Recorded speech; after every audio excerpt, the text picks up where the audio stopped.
नमस्कार, मी मानिनी गद्रे. चला गीतेच्या अंतरंग जाणून घ्यायचा प्रयत्न करूया.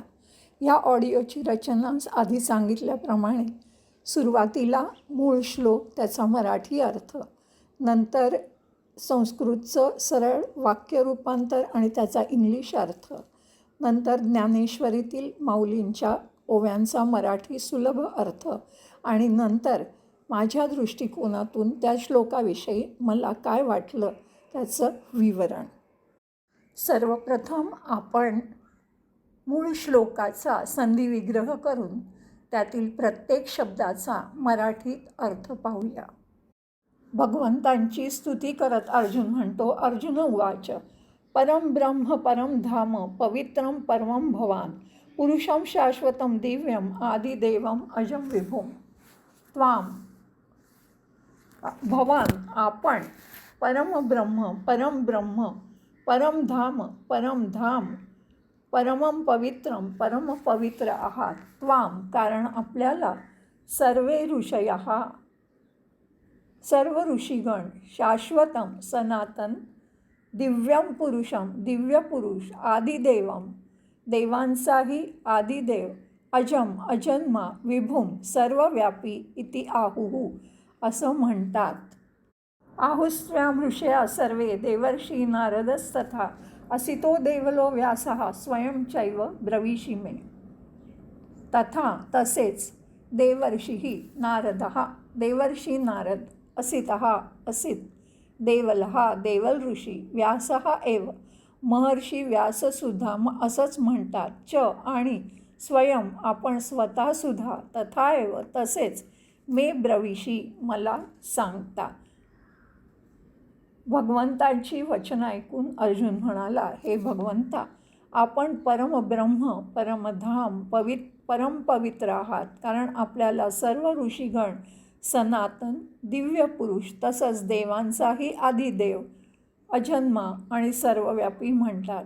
देवर्षी नारद, असित, देवल, महर्षी व्यासही तसंच सांगतात आणि आपणही मला तसेच सांगता आहात.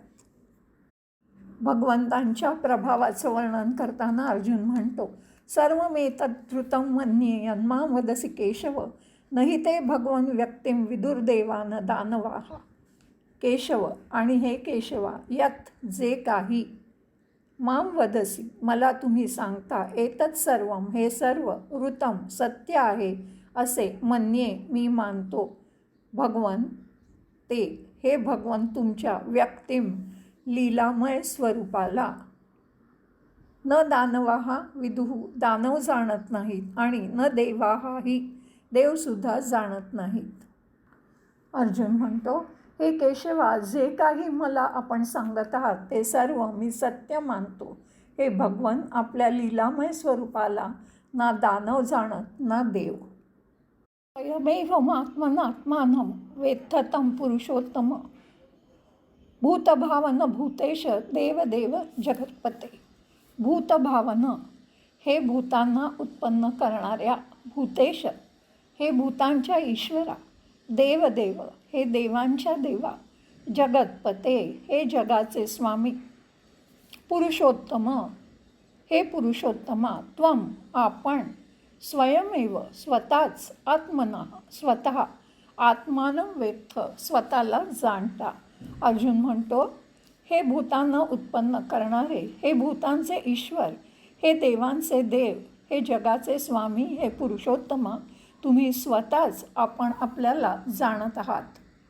आता आपण मूळ संस्कृत श्लोकाचं सरळ वाक्यात रूपांतर करूया आणि त्या पूर्ण श्लोकाचा इंग्रजीमध्ये अर्थ पाहूया. अर्जुन उवाच, भवान परम ब्रह्म परम धाम परमं पवित्रं पुरुषं शाश्वतं दिव्यम आदिदेवम अजम विभुम. Arjuna said, you are the supreme Brahma, the supreme abode, that is light, the supreme purifier, eternal divine Purusha, the God of all gods, the unborn and the omnipresent. सर्व ऋषयः त्वामिति आहुः तथा देवर्षि नारदः असितः देवलः व्यासः च स्वयं एव मे ब्रवीषि. All the rishis have this have thus proclaimed you, so also have Devarishi Narada, Asita, Devala, and Vyasa, and now you yourself tell me the same. Keshav यत् मां वदसि एतत् सर्वं ऋतं मन्ये भगवन् ते व्यक्तिं देवाः न विदुः दानवाः न. Krishna, I consider all this that you tell me to be true. O Lord, neither the Devas nor the Danavas know your pristine reality from which spring these innumerable manifestations. Purushottam भूतभावन Bhutesh देवदेव जगत्पते त्वं स्वयं एव आत्मना आत्मानं वेत्थ. Arjun said, O Supreme Purusha, the source of all existence, the Lord of all beings, God of gods, the protector of the worlds, you alone know your real self. आता आपण याच श्लोकाच्या संदर्भात माऊलींनी ज्ञानेश्वरीमध्ये रचलेला ओव्यांचा सुलभ असा मराठीत अर्थ समजून घेऊया. अर्जुन उवाच परम ब्रह्म परम धाम पवित्रम परमं भवान पुरुषं शाश्वतं दिव्यम आदिदेवम अजं विभुम. अर्जुन म्हणाला, महाभूतांचं जे विश्रांतीचं स्थान आहे, तूच निर्वाण परब्रह्म आहेस, परम पावन जगन्नाथ तूच आहेस, आराधना पूजा करण्याजोगं आराध्य दैवत तिन्ही देवांना सुद्धा तूच आहेस. 24 तत्वांच्या पलीकडे जे 25वं दिव्य तत्व आहे, ज्याला सांख्ययोगी पुरुष हे नाव देतात, तो तू स्वामी देव नित्य सिद्ध असा आहेस. तू अजन्म आहेस, तू प्रकृतीच्या पलीकडचा आहेस, हे आता आम्ही ओळखलं आहे. तूच काळरूप यंत्र आहेस आणि तूच सूत्रधार आहेस. तूच एक जीवनाचा आधार आहेस आणि ब्रह्मांडाचे तूच अधिष्ठान आहेस, असं स्पष्ट ज्ञान मला झालं आहे. अधिष्ठान म्हणजे आराधना किंवा पूजा करायजोगे असे स्थान तूच आहेस हे मला कळलं आहे. 24 तत्व सांख्यशास्त्राप्रमाणे प्रकृती याला पर्यायी शब्द प्रधान, अव्यक्त, माया, प्रसवधर्मिणी, गुणक्षोभिनी इत्यादी आहेत. पहिली प्रकृती, दुसरं महत किंवा बुद्धी. या बुद्धीला पर्यायी शब्द आहेत मती, ज्ञान, ख्याती, आसुरी इत्यादी. तिसरं अहंकार, याला पर्यायी शब्द आहेत अभिमान, तेजस इत्यादी. आणि 5 कर्मेंद्रिय, 5 ज्ञानेंद्रिय, 5 तन्मात्रा मिसळणं होता शब्द, स्पर्श, रूप, रस आणि गंध या गुणांची निरनिराळी अतिसूक्ष्म मूळ स्वरूप म्हणजे तन्मात्रा. आणि 5 महाभूत आणि 25वं तत्व पुरुष, ज्ञ म्हणजे दात्रा. ज्ञाता, द्रष्टा म्हणजेच प्रकृती, बुद्धी, अहंकार, शब्द, अहंकार, 5 कर्मेंद्रिय, 5 ज्ञानेंद्रिय, 5 तन्मात्रा आणि 5 महाभूत अशी मिळून 24 तत्व. आहुस्त्वामृषे सर्वे देवर्षी नारदस्तथा असितो देवलो व्यास स्वयंच ब्रवीषिमे. अर्जुन पुढे म्हणाला की कृष्णा, अजूनही एक थोरपण आता मला तुझं समजून येतं आहे की जे थोरपण आम्ही खूप पूर्वीच ऐकलं आहे, महर्षींनी त्याचं खूप वर्णन केलं आहे, त्याची प्रचिती तुम्ही कृपा केली म्हणून मला आता आली आहे. नारदसुद्धा असंच तुमचं अखंड बसून आमच्याजवळ बसून तुमचं गुणगान करत असत, पण आम्ही फक्त त्या गीताच्या सुखातच तल्लीन होत होतो, त्यातलं रहस्य काही आम्ही जाणलं नव्हतं. गोविंदा, आंधळ्याच्या गावी जरी साक्षात सूर्य प्रकटला तर त्याला फक्त ऊन मिळतं, पण त्याचा प्रकाश त्याला दिसतो का? एरवी देवर्षी अध्यात्माचं गीत रागगिणीत आमच्यासमोर आळवत असता आम्ही फक्त गीताचं माधुर्याचं वरवरचं सुख घेतलं आणि दुसरं आम्हाला काहीच कळलं नाही. असित, देवल, महर्षींनीसुद्धा आम्हाला तेच सांगितलं, पण विषयांच्यामुळे आमची मती भरून राहिली होती आणि त्यामुळे त्यातलं रहस्य, त्यातलं खरं तत्त्व आम्हाला कळलं नाही.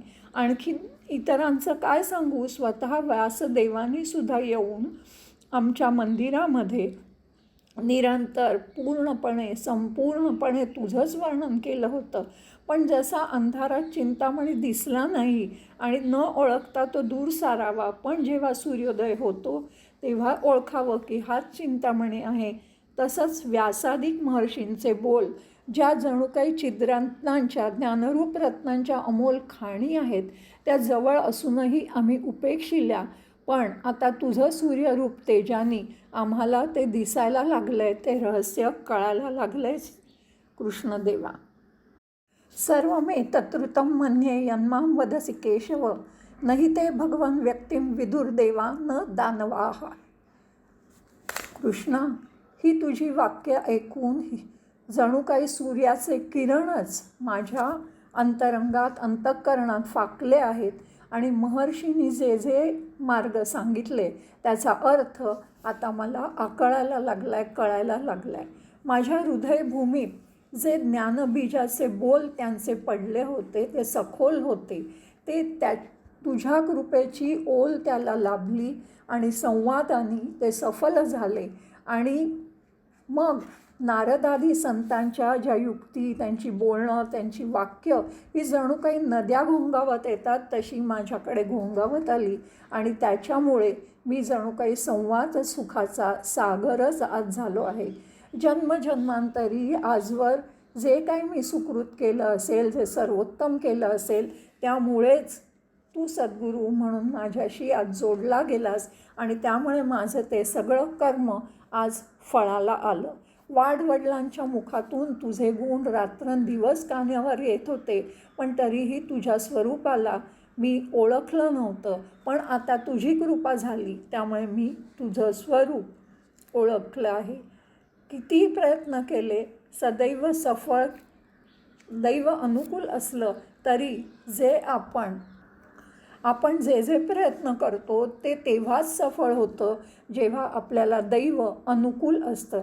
म्हणूनच जर आपण साधन, श्रवण, पठण, मनन केलं, त्याचा प्रत्यय केवळ गुरुकृपा होते त्याच वेळी होतो. माळ्यांनी जरी कितीही श्रम करून जीवापाड मनापासून झाड लावलं तरी जेव्हा वसंताचं आगमन होतं तेव्हाच त्या झाडाला फळभाराने ते झाड लगडून जातं.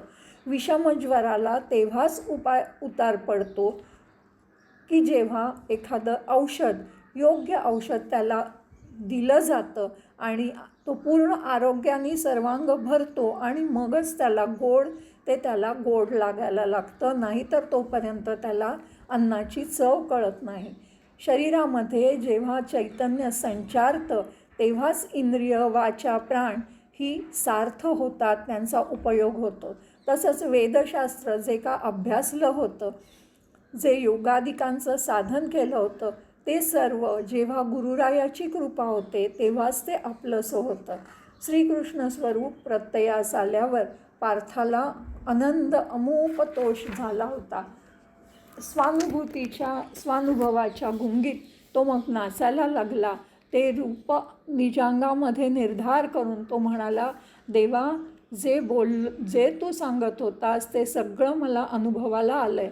देव आणि दानवांच्या बुद्धीचा सुद्धा निश्चय, ह्या बुद्धीने सुद्धा ते तुझं रूपाचा वेध घेऊ शकत नाही, हे निस्संदेह मला कळलं आहे.